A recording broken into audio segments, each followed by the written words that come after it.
अब बात करते हैं आज की अगली कहानी की ओर। ममता बनर्जी अगर 15 साल से पश्चिम बंगाल में राज कर रही हैं तो उस राज के पीछे असली ताकत आधी आबादी यानी महिलाओं की है। उन्होंने अपनी राजनीति की धुरी ही माँ, माटी और मानुष को बनाया, जिसमें माँ यानी महिला सबसे पहले आती है। लेकिन इस माँ के मौसम में, माँ के पवित्र मौसम में यानी नवरात्रों में महिलाओं के सवाल पर ही ममता बनर्जी चुनावी चक्रव्यूह में फंसती दिख रही हैं। और इसकी शुरुआत कोलकाता के आरजी कार अस्पताल की पीड़िता की मां ने ही कर दी है। वो कह रही है कि बीजेपी के टिकट पर पानीहाटी सीट से वो चुनाव लड़ना चाहती हैं। যে সমস্ত দল আপনাদেরকে অফার করছে, তাহলে বিজেপিকে কেন বেছে নিলেন? বিরোধী দল হিসাবে এখন বিজেপি তৃণমূলকে তাড়াতে পারবে আমার মনে হয়েছে, সেই জন্যই আমি বিজেপিকে সমর্থন করেছি। মানে এটা অন্য কোনো দলও যদি হতো শক্তিশালী, আপনি কি সেখানেও তাহলে যোগ দিতে পারতেন? শক্তিশালী বলতে এখানে কেউ আর শক্তিশালী হারানোর যোগ্যতার কথা বলছি আমি। তৃণমূলকে হারানোর যোগ্যতা একমাত্র বিজেপি সরকারেরই আছে। কেন ছেড়ে রাখতে বলেছিলেন? কারণ এখানে তৃণমূলকে আমরা হাঁটানোর জায়গা মনে করেছিলাম, কারণ এরাই আমার মেয়েকে এনে পুড়িয়ে দিয়েছিল। সেই জন্য আমি চেয়েছিলাম যে এখানে তৃণমূল হাঁটুক, বিজেপি জিতুক, কিন্তু ওরা সেই জায়গাটা মানেনি আমাদের কথা। সেই জন্য বাধ্য হয়েই আমি বিজেপিতে জয়েন করি। इस कहानी में आगे बढ़े उसके पहले आपको याद दिला दूं कि आरजी कार अस्पताल वाले मामले पर हुआ क्या था। 9 अगस्त 2024 को कोलकाता के सरकारी अस्पताल आरजी कार मेडिकल कॉलेज एवं हॉस्पिटल में एक डॉक्टर महिला के साथ रेप हुआ, उसकी हत्या कर दी गई थी।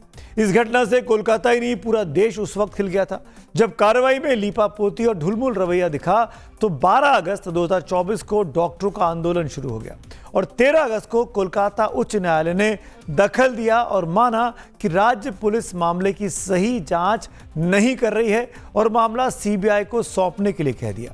हाईकोर्ट ने एक सख्त टिप्पणी करते हुए बंगाल सरकार के काम करने के तरीके पर आशंका जताई थी और कहा कि राज्य पुलिस जांच जारी रखती तो सबूत नष्ट हो सकते थे। हालांकि बीजेपी कहती है कि जब तक सीबीआई ने जांच शुरू की तब तक सबूत नष्ट कर दिए गए थे। पिताजी माताजी को ये भी समझना है कि 5 दिन बाद केस को हैंडओवर किया गया सीबीआई को और वो 5 दिन में हमारे मुख्यमंत्री, पुलिस मंत्री, स्वराष्ट्र मंत्री, मुख्यमंत्री 5 दिन में सारे जो सबूत, सारे जो प्रमाण था वो कंप्लीटली मैंने साफ कर दिए और इसका हम लोग बहुत जगह से एविडेंस भी हम लोग को मिला। तो पूरा दोष सीबीआई का है ये भी मानना मुझे लगता है ये अन्याय होगा। तो आरजी कार अस्पताल केस में रेप और मर्डर की इस घटना के बाद पश्चिम बंगाल में विधानसभा चुनाव हो रहे हैं। इस बेहद दर्दनाक घटना के ठीक पहले अप्रैल मई 2024 में लोकसभा के चुनाव हुए थे जिसमें टीएमसी ने शानदार विजय हासिल की थी। लेकिन आरजी कार अस्पताल वाली घटना कितनी बड़ी है और चुनाव में कैसे बड़ा मुद्दा बनने वाली है, इसको आप इस बात से समझिए कि 14 अप्रैल को प्रधानमंत्री नरेंद्र मोदी ने अभी कोलकाता में महिला सुरक्षा का सवाल उठाकर ममता सरकार की घेराबंदी कर दी थी। कॉलेज परिसर में दुष्कर्म की घटना, नाबालिग बेटियों से दुष्कर्म के मामले, टीएमसी कार्यालय में महिला से बलात्कार, 7-8 साल की बच्चियों से बलात्कार के खौफनाक कुकृत्य, कहीं आदिवासी बेटी के साथ दुष्कर्म, ऐसे ज्यादातर मामलों में अपराधी कोई न कोई टीएमसी का नेता होता है। प्रधानमंत्री की यह रैली 14 मार्च की है यानी पिछले हफ्ते की। ममता बनर्जी की जीत के पीछे महिलाओं की अहम भूमिका शुरू से रही है और ममता बनर्जी की टीएमसी सरकार के तमाम कार्यक्रम और नीतियां महिलाओं की बेहतरी को लेकर उनके नाम पर भी शुरू की गई। जैसे कि रूपश्री योजना के तहत 22 लाख महिलाओं को शादी के समय 25,000 रुपए दिए जाते हैं। कन्याश्री योजना के जरिए 1 करोड़ बच्चियों को पढ़ने के लिए मदद दी जाती है। राज्य में महिलाओं के मालिकाना हक वाले एमएसएमई की बात करें तो पश्चिम बंगाल देश में नंबर 1 पर है। गरीब और सामाजिक स्तर पर कमजोर महिलाओं को प्रोफेशनल ट्रेनिंग के लिए मुख्तियार आलो योजना चलाई गई।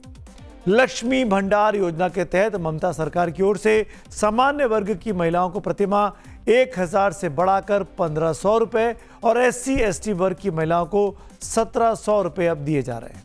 आज ही ममता ने अपनी मैनिफेस्टो में इसका ऐलान भी किया है और पंचायत से लेकर संसद तक महिलाओं की भागीदारी तय करने पर जोर दिया। ममता ने पंचायत में तीनों स्तर पर महिलाओं के लिए 50% आरक्षण की व्यवस्था भी कर दी है। इसीलिए पश्चिम बंगाल में महिलाओं के दिल में तो उनकी ममता दीदी बसती रही हैं। ममता को भी पता है कि माँ माटी मानुष में जिस दिन माँ ने अपने पैर खींच लिए उस दिन ममता के पैरों तले सत्ता की जमीन खिसक जाएगी। इसीलिए वो चाहे SIR हो या गैस सिलेंडर की कमी हो, उसको लेकर आंदोलन चलाने में पीछे नहीं हटती। महिलाओं के साथ ही वो सड़कों पर उतर आती हैं और आज भी अपना मैनिफेस्टो जारी करते हुए भी महिलाओं का सवाल उन्होंने ही उठा दिया।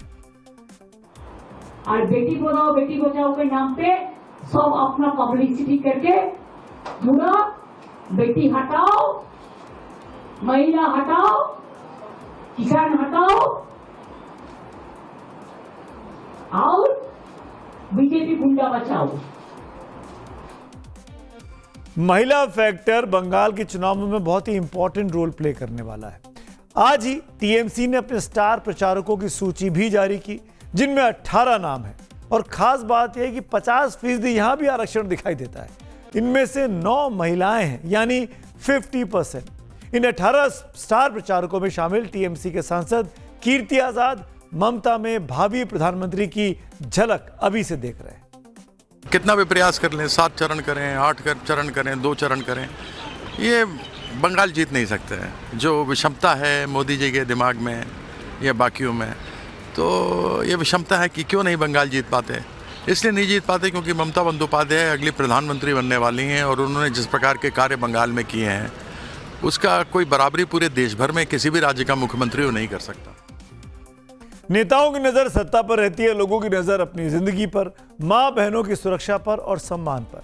NCRB के आंकड़ों के मुताबिक 2023 में महिलाओं के खिलाफ अपराध की घटनाएं पूरे देश में 4.5 लाख हुई, जिनमें पश्चिम बंगाल में यह संख्या 34,691 थी। बंगाल महिलाओं के खिलाफ अपराध में पूरे देश में चौथे नंबर पर है। वहीं पूरे देश में 2022 में एसिड अटैक के 202 मामले आए, जिनमें बंगाल में यह संख्या 48 रही, जो पूरे देश में पहले नंबर पर है। हालांकि 2022 में पूरे देश में बलात्कार की 31,516 घटनाएं सामने आई, जिनमें पश्चिम बंगाल में 1,111 घटनाएं हुई और तब बंगाल पूरे देश में 10वें नंबर पर था। अगले साल यानी 2023 में पूरे देश में बलात्कार की घटनाएं घटकर 29,670 हो गई, लेकिन पश्चिम बंगाल में ये 1,110 रही और इस मामले में बंगाल 9वें नंबर पर आ गया।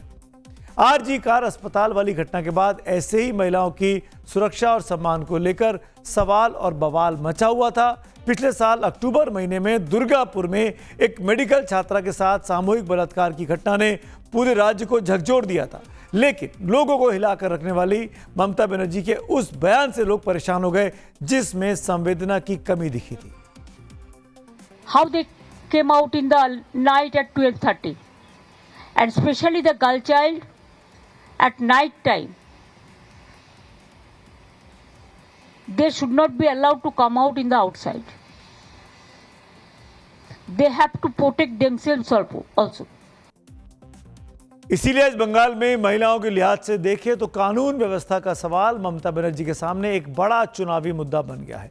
हालांकि संदेश खाली वाली घटना को चुनावी मुद्दा बनाने का फायदा बीजेपी को 2024 के लोकसभा चुनावों में नहीं हुआ था, लेकिन RG कार अस्पताल रेप मुद्दे को बीजेपी मुद्दा बनाती है तो चुनावी सरगर्मी जरूर तेज होंगी। नतीजों पर असर तो 4 मई को ही पता चल पाएगा। और अब बात करते हैं आज की अगली कहानी की ओर। बंगाल में महिला के चक्रव्यूह में ममता फंसती दिख रही है तो असम में मुसलमान वाला चक्रव्यूह हिमंता बिस्व शर्मा अब तैयार कर रहे हैं। आज हिमंता ने जलुकबाड़ी सीट से बीजेपी के टिकट पर अपना पर्चा भरा। इसके लिए हिमंता ने गुवाहाटी में कामरूप मेट्रोपॉलिटन DC ऑफिस पहुंचने से पहले एक रोड शो किया और फिर एक सभा को संबोधित किया। आज हिमंता ने अपनी शक्ति प्रदर्शन भी किया। हिमंता अपनी पत्नी रिंकी भुइयां शर्मा और बेटे नंदिल शर्मा के साथ पर्चा दाखिल करने पहुंचे थे।